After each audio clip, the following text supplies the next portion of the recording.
কারণ অনেকেই রাজাকার রাজাকার বলে জিকির করতো, ঠিক কিনা বলেন?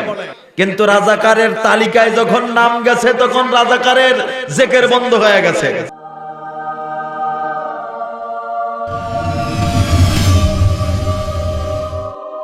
আমরা তো কোনো রাজাকারের সন্তান নই, আর রাজাকারের বিচার হচ্ছে এটা আমরা আগের থেকেই চাই।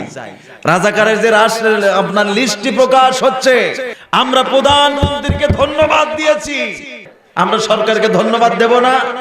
অবশ্যই ধন্যবাদ জানাবো।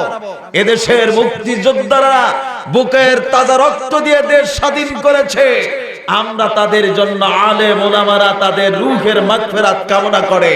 আমরা ঢাল ডগল বাঁচাইয়া আমরা রূহের মাগফিরাত কামনা করি না, আমরা কোরআন তেলাওয়াত করি, ঠিক কিনা বলেন?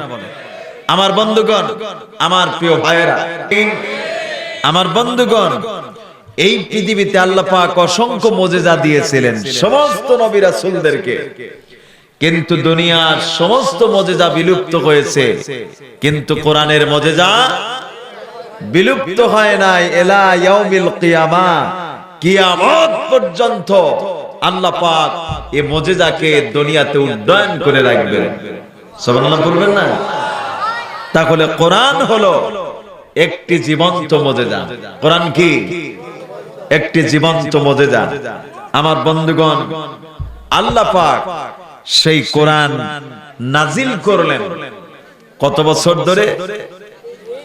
কোরআন নাজিল হয়েছে কত বছর? ইন্না নাহনু নাযালনা আলাইকাল কুরআনা তানসিলা। বলেন আল্লাহু আকবার, জোরে বলেন আল্লাহু আকবার। আমার বন্ধুগণ, কোরআন জবাব দিচ্ছেন, কোরআন ঘোষণা দিচ্ছেন, আমি কোরআন এই পৃথিবীতে যখন যতটুকুন প্রয়োজন, যখন যতটুকুন দরকার, এইভাবে করে সুদীর্ঘ 23টি বছর ধরে আগমন করেছি। সুবহানাল্লাহ, আল্লাহু আকবার। আমার বন্ধুগণ, কোরআন কি যদি বলা হয়, কোরআন রে বুঝলাম তুমি 23টি বছর ধরে আগমন করেছো, ও কোরআন বলো তো তুমি পৃথিবীতে কি জন্য আগমন করেছো? বলেন সুবহানাল্লাহ। আমার প্রিয় ভাইরা, কোরআন কত সুন্দর করে জানিয়ে দিচ্ছেন, লিতুখরিজান নাসা মিনাজ জুলুমাতি ইলান নূর। আমার বন্ধুগণ, কোরআন ঘোষণা দিচ্ছেন, ও দুনিয়ার মানুষেরা, আমি কোরআন এই পৃথিবীতে এই জন্য আগমন করেছি, মানুষকে অন্ধকার সমাজ থেকে আলোর সমাজে বের করার জন্য। সুবহানাল্লাহ বলবেন না? আমার বন্ধুগণ, কোরআন এসেছে মানুষকে অন্ধকার থেকে আলো দেওয়ার জন্য, অন্ধকার সমাজ থেকে আলোর জগতে নিয়ে আসার জন্য। তাহলে কোরআন আমাদেরকে কি দেয়? আরো একটু আওয়াজ দিয়ে বলেন, কি দেয়? যত আওয়াজ হবে সগীরা গুনাহগুলো ঝরে যাবে, আর বান্দার আমলনামায় অগণিত সওয়াব লেখা হবে। তাহলে আওয়াজ কম হবে না বেশি হবে? কোরআনের সপক্ষে যত আওয়াজ হবে সগীরা গুনাহগুলো ঝরে যায়, আমলনামায় অসংখ্য সওয়াব লেখা হয়। সুবহানাল্লাহ বলুন না? আমার বন্ধুগণ, তাহলে কোরআন আমাদেরকে কি দেয়? আরো চিল্লা বলুন, কি দেয়? আলো দেওয়ার জন্য কোরআন আগমন করেছে। অথচ এই পৃথিবীতে এক শ্রেণীর মানুষ নামের কলঙ্ক, যাদের কোরআনের আলো সহ্য হয় না, কোরআন পছন্দ হয় না, ঠিক কিনা বলেন? কোরআনের কথা শুনলে গায়ে আগুন ধরে যায়, কোরআনের কথা শুনলে বড় বড় চোখ রাঙায়, ঠিক কিনা বলেন? এরকম মুসলমান আমার দেশেও আছে কিনা? কথা বলেন, আছে কিনা? আমার প্রিয় ভাইয়েরা, এই পৃথিবীতে কিছু প্রাণী জগৎ আছে, লক্ষ্য করবেন এই প্রাণীগুলো কিন্তু দিনের আলো পছন্দ করে না, রাতের অন্ধকার পছন্দ করে। এই প্রাণীগুলোকে আপনাদের এলাকায় কি পাওয়া যায়? কথা বলেন, পাওয়া যায়? সামচিকা আছে কিনা? কথা বলেন, আছে কিনা? সাম্বাদুর আছে কিনা? হুতুম পেঁচা আছে কিনা? এরা লক্ষ্য করবেন, এরা কিন্তু দিনের আলো পছন্দ করে না, রাতের অন্ধকার পছন্দ করে, ঠিক কিনা বলেন? যার কারণে এদেরকে কিন্তু দিনের বেলা পাওয়া যায় না। রাত যখন ঘনিয়ে আসে কোত্থেকে যেন এসে শিকাই এসে শিক শুরু করে দেয়। হুতুম পেশা চলাচল করে, বাদুর এসে মানুষের কাছে হামলা শুরু করে দেয়। আমার বন্ধুগণ, এই জন্য কোরআনের ভাষা আমি বলতে চাই, যাদের কোরআনের আলো সহ্য হয় না, যাদের ইসলাম সহ্য হয় না, যাদের কোরআন সহ্য হয় না, এরা হলো সামচিকার বাচ্চা, হুতুম পেশার জাত, ঠিক কিনা বলে? জোরে বলেন ঠিক কিনা?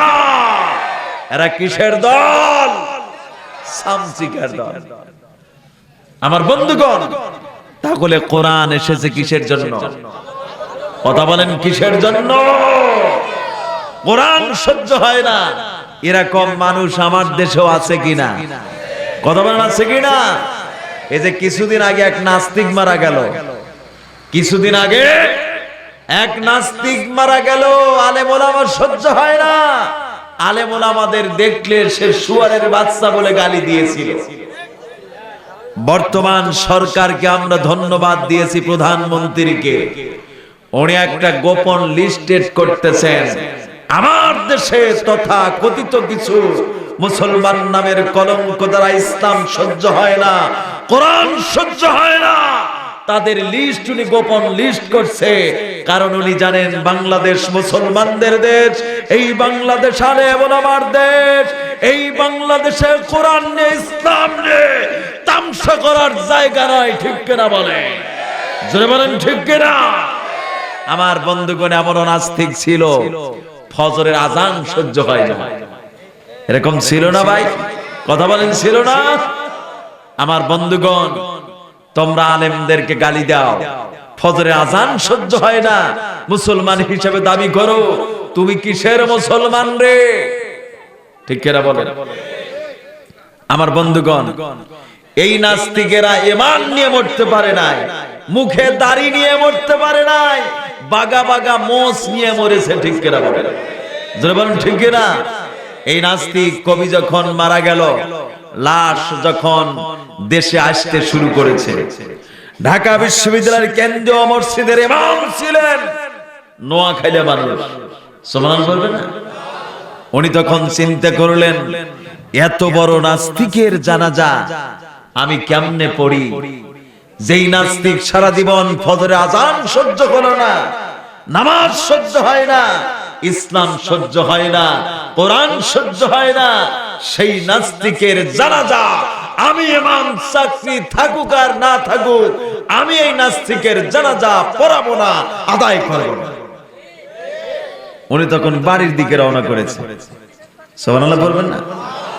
লাশ যখন ঢাকা বিশ্ববিদ্যালয়ের কেন্দ্রীয় মসজিদে হাজির, কমিটি কর্তৃপক্ষ ইমাম সাহেবকে ফোন করছে, হুজুর আপনি কই? বলছে আমি তো বাড়িতে। তো আপনি বাড়িতে কেন? কবি সাহেবের লাশ আসছে, জানাজা পড়াতে হবে। উনি বলছেন আমি অসুস্থ। বলছে আপনি কি অসুস্থ? কয় আমি কি অসুস্থ তা আমি বলতে পারি না। সুবহানাল্লাহ পড়বেন না?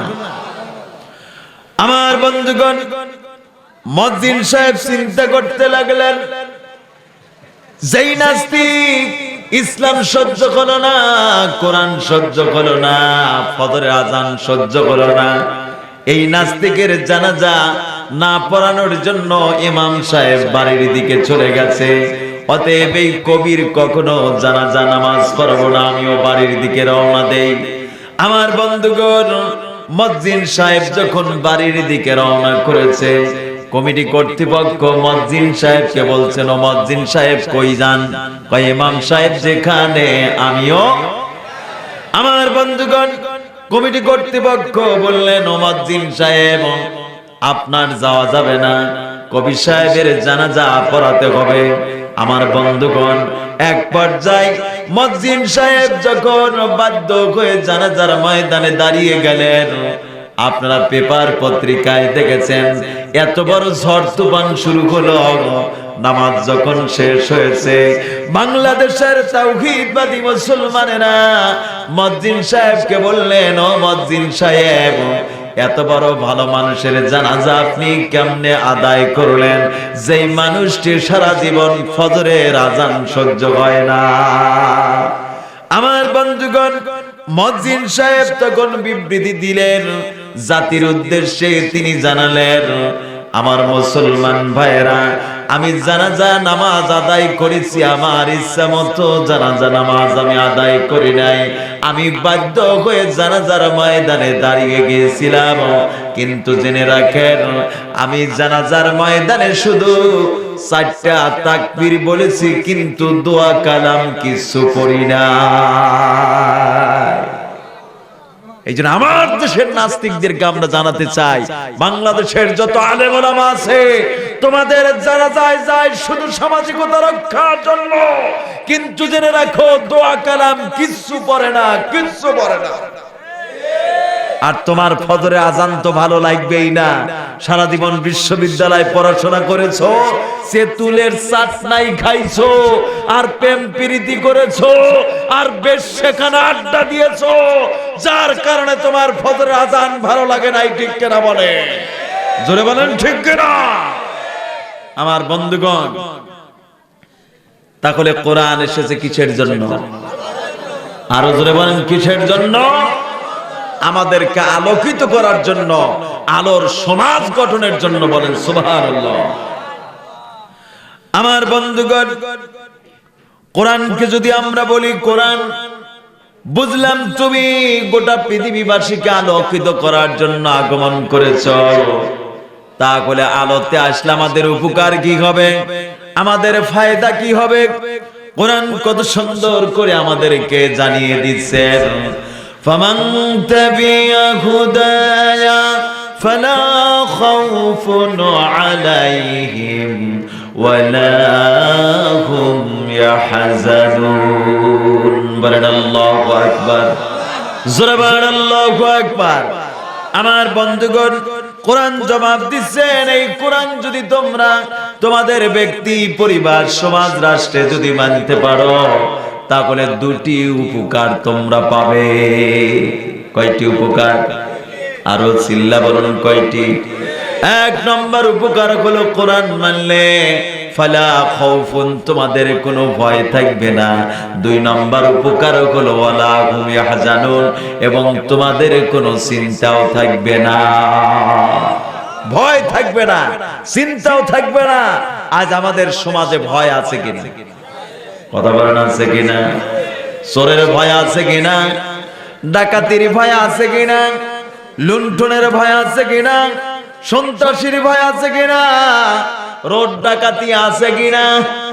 যেভাবে জবাব দিচ্ছেন তাতে মনে হচ্ছে কিচ্ছু নাই। আমার বন্ধুগণ, আজকে সিনোর ভয় আছে কিনা? কথা বলেন, আছে কিনা? মদের ভয় আছে কিনা? তারপরে ইফটিজিং এর ভয় আছে কিনা? নারী ধর্ষণের ভয় আছে কিনা? তারপরে মানুষ হত্যার ভয় আছে কিনা? মিথ্যা মামলার ভয় আছে কিনা? মিথ্যা হামলার ভয় আছে কিনা? মিথ্যা গ্রেফতারের ভয় আছে কিনা? চগলখড়ির ভয় আছে কিনা? এত ভয় আর ভয়, এর মূল কারণ হলো আমরা সমাজে, আমাদের ব্যক্তি, পরিবার, সমাজ, রাষ্ট্রে কোরআন মানতে পারি নাই, যার কারণে আমাদের ভয়ও ফুরায় নাই। ঠিক না বলে? আমরা কোরআন মানতে পারি নাই, যার কারণে আমাদের যেখানে যাবেন সেখানে খালি ভয় আর ভয়। ঠিক না বলে? এই যে হত্যাকাণ্ড, পেপার খুললে প্রত্যেক দিন হত্যা, গুম, এগুলো হচ্ছে, এর মূল কারণটা কি? কোরআনের জ্ঞান না থাকার কারণে। ঠিক না বলে? একজন মানুষ আরেকজন জীবন্ত মানুষকে কেমনে হত্যা করে, তার মানে কি? মানুষত্ব বলতে কিচ্ছু নাই। কোরআনের জ্ঞান যদি থাকতো, তাহলে এই রকম বড় ধরনের আকাম কুকাম কখনো করতো না। ঠিক না বলে? জবান ঠিক না? তাহলে এই কোরআনটা মানা আমাদের দরকার আছে কি নাই? কথা বলেন, আছে কি নাই? তাহলে কোরআন কি শুধু ব্যক্তিতে থাকবে না রাষ্ট্রীয় ভাবে থাকবে? আমার বন্ধুগণ, আমাদের রাষ্ট্র ভবন থেকে শুরু করে রান্নাঘর পর্যন্ত যদি সকলেই কোরআন মানত, তাহলে কোনোদিন ভয় থাকতো না, চিন্তাও থাকতো না। বলেন সুবহানাল্লাহ। আমার দেশের রাষ্ট্রপতি যদি দৈনিক কোরআন তেলাওয়াত করত আর যদি জনগণকে শোনাতো, তাহলে জনগণ আল্লাহ ওয়ালা হয়ে যেত।